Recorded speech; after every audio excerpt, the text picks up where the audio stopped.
நீ இப்ப இந்த வீடியோவை ஸ்கிப் பண்ணாம பார்த்துட்டு இருக்கேனா அதுக்கு ஒரு காரணம் இருக்கு. உன் மனசுல நீ யாரிடமும் சொல்ல முடியாத ஒரு விஷயம் இருக்கு. அதுக்கான பதில் தான் இப்போ உன்னை தேடி வந்திருக்கு. ரொம்ப நேரமா நீ அமைதியா இருந்தாலும் உன் மனசு ஓய்வா இல்லைன்னு எனக்கு தெரியும். உன் கண்களில் இருக்கும் அந்த பதற்றம், நீ சொல்லாம மறைக்கிற அந்த வலி, அது எல்லாமே எனக்கு தெரியும். நீ இந்த வீடியோ பார்க்கறது ஒரு சம்பவம் கிடையாது. இது உனக்காகவே நடந்த ஒன்று. நீ என்னிடமா பல வேண்டுதல்கள் வைக்கிற. அது தப்புன்னு நான் சொல்ல மாட்டேன். ஆனா ஒரு கேள்வி கேளு. வெறும் வேண்டுதல் மட்டும் உன் வாழ்க்கைய மாற்றுமா? நீ ஒரு அடி எடுத்து வை.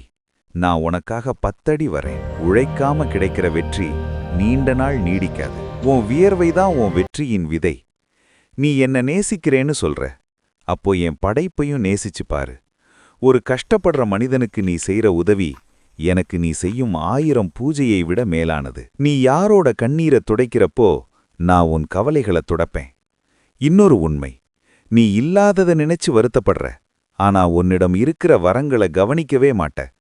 திருப்தி இல்லாத மனசு, முடிவில்லாத கவலை. உன் மனச சுத்தமா வச்சுக்கோ. கோபம், பொறாமை, வெறுப்பு, இந்த குப்பைகளால் அதை நிரப்பாதே. நீ என்ன உன் மனசுல வைத்திருக்கணும்னு நினைக்கிறேனா அது ஒரு ஆலயம் மாதிரி சுத்தமா இருக்கணும். கடைசியா ஒரு விஷயம், எதுக்கும் பயப்படாத. ஆனா ஒரு விஷயத்துக்கு மட்டும் பயப்படு. தப்பான எண்ணம் வந்தா, யாருக்காவது தீங்கு செய்யணும்னு தோணுச்சா, இது தப்புன்னு பயப்படு. அந்த பயம்தான் உன்னை காப்பாத்தும். உன் வாழ்க்கையில் பெரிய மலை மாதிரி கஷ்டம் நிற்கலாம். ஆனா அதை உடைக்கிற வேல் உன்னிடம் இருக்கு. அந்த வேல் உன் தைரியம். துணிச்சலா முடிவெடு. பயத்தை உதறித்தள்ளு. நான் உன்னோட நிழலா இருப்பேன், முன்னாடியும் பின்னாடியும். இந்த வார்த்தைகள் உனக்கு ஒரு சக்தி கொடுத்திருந்தா இந்த வீடியோக்கு லைக் பண்ணு. இதே மாதிரி கவலையில இருக்கிற ஒருத்தருக்கு இதை ஷேர் பண்ணு. கமெண்ட்ல முருகான்னு டைப் பண்ணு. நான் உன்னோட இருக்கேன்.